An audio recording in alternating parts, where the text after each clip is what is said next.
Be on camera with me? Huh? You gonna say hello today? What's up, guys, and welcome back to my channel. Oh, okay, hold on. Relax, kid, relax. Alright, guys, welcome back to my channel. If you are new to my channel, my name is Terika, and this is Mr. Little Luca. You guys, he just got a haircut.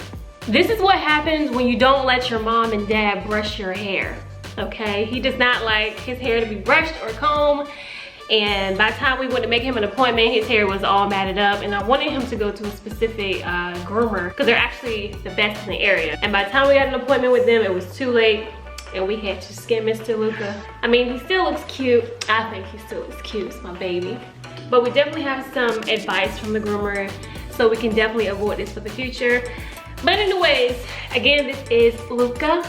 Say hello, Luca. Luca Dash. He is 5 months and some change. You say hello to the camera? You gonna say hello? So today is the video you've all been waiting for, okay? Let me tell you. So I've had Mr. Luca here for quite some time now, and a lot of things have happened that I wish I knew before purchasing a puppy. So today's video, I'm gonna be sharing with you my top 5 things that you should know before you decide to purchase one of these things here, okay? Not saying having a puppy is a bad thing, but because it's definitely a full-time job, and I want you to be well prepared before you purchase your little fur friend. Okay, so first things first, you are gonna need a ton of patience. And when I say a ton of patience, I mean a ton. Because when it comes to training your dog, it is probably one of the most persistent things that you will have to do, and it gets really redundant. You know, you have to repeat things over and over again. You just have to be really patient with them when it comes to training. It is not gonna happen overnight. I've had him for about 4 months, and he still has accidents. I mean, at this point, he has the idea and the concept of how to go to the bathroom, where to go to the bathroom, but he still does not understand that it needs to be a consistent thing, and that when I'm tired, I'll pee beside the pad rather than on the pad. He doesn't understand yet still that that's the only place that he should be peeing and pooping. I can say we have made some progress, so I'm not mad at that. You know, I'm a lot more comfortable with him roaming around by himself, not always watching him, because I'm a lot more confident in knowing that he can go to the potty by himself for the most part. But we are still potty training him at this point. And that brings me to my next point, number 2. Things can get messy. And you guys, when I say it can get messy, it can get messy. I mean, let's just start right here. I am a perfectionist, and I have OCD. A minor case of OCD. So the fact that he was peeing and pooping everywhere blew my mind. I mean, I'm on my knees scrubbing the carpet because he peed over here, and next thing you know, while I'm scrubbing, he pooping over there.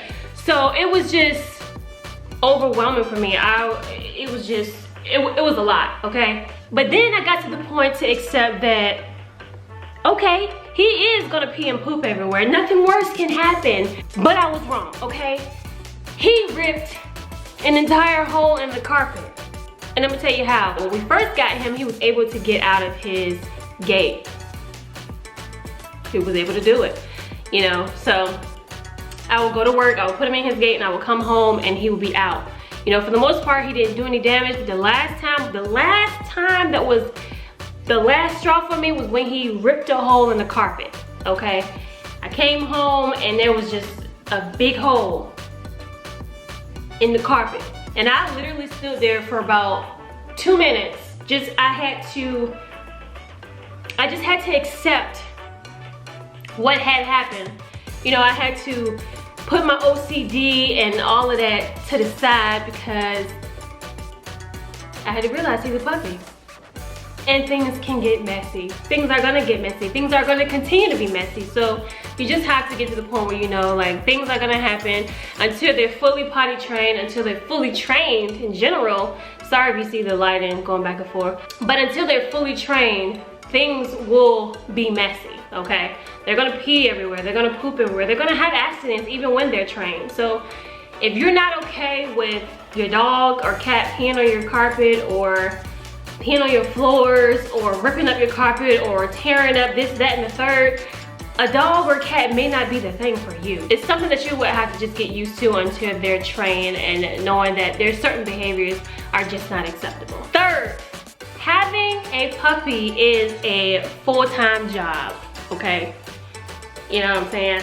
It is not easy. It's like having a child. You always have to put some work in. You're always training them. You always have to watch them, especially when they're younger, because they get into everything. And this joker right here, he gets into everything. He wants to put everything in his mouth. He wants to taste everything. He wants to smell everything. He follows you around everywhere.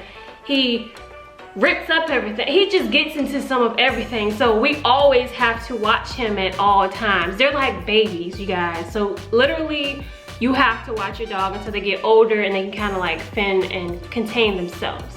If you don't have a lot of time where you can focus on what they're doing, or if you don't have a lot of time to spend with your dog or your cat, then I would suggest that maybe getting a puppy won't be the right thing for you, because you do need to spend some time with them. You don't just want to just have them around the house walking around bored. You want to set up play dates. You want to take them to the dog park, take them for a walk, you know, take them on trips with you. They're literally your child, okay? So if you're not ready for kids, then getting a dog might not be for you.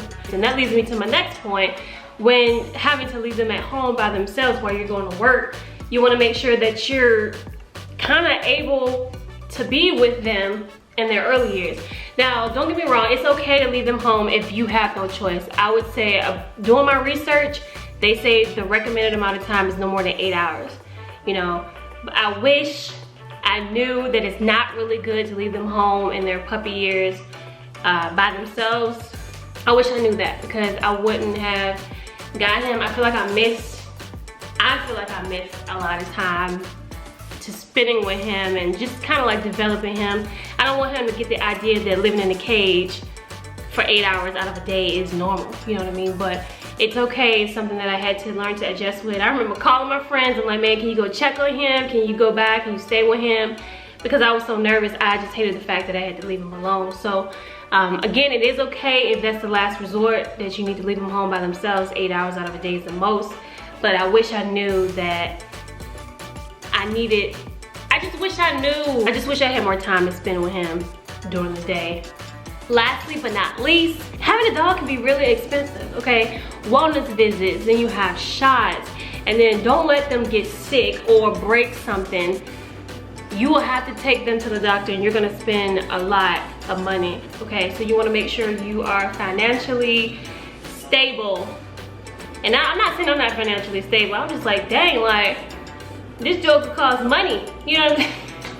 You know what I'm saying? So just make sure you're in a position where you can, you do have that extra money to spend and splurge on your dog when it comes to their wellness visits, their immunizations, their flea and tick and heartworm medications that they need every month, you know, and other vaccines that you may have to get, like if they're going out to in the wilderness or the woods and you want to have them protected from anything that they may come in contact with. That costs money.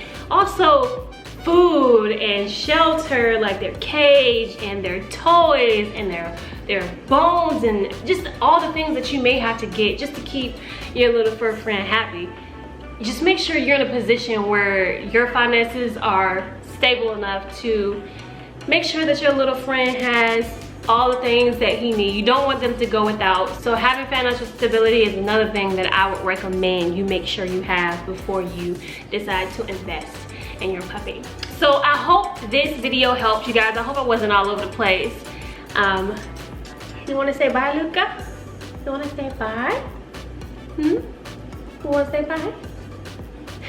I really appreciate how he was so sweet this whole video. Normally I can't get this kind of reaction. Maybe it's the haircut. Maybe the haircut, man. Maybe the haircut.